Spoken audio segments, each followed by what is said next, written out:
আমাদের আল্লাহ দুনিয়া ছাড়তে বলে নাই, আখিরাত ভুলতে বলে নাই, দুনিয়া বাদ দিতে বলে নাই। আল্লাহ ওয়ালা তানসা নাসিবাকা মিনাদ দুনিয়া, আল্লাহ বলছে বান্দা দুনিয়া ভুলে যেও না।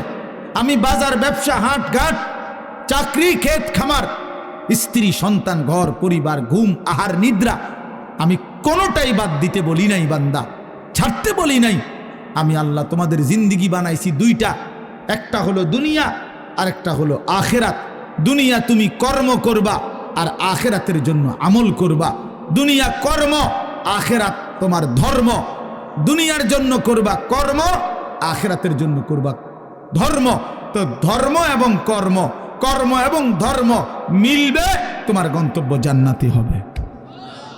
তাইলে এখন হুজুর একটা আশ্চর্য সুন্দর কথা কইছে যে আল্লাহ বলছে বান্দা দুনিয়া তোমার কর্ম, আখিরাতের জন্য তোমার ধর্ম। কিন্তু আখিরাত লম্বা সময়, দুনিয়া স্বল্প সময়।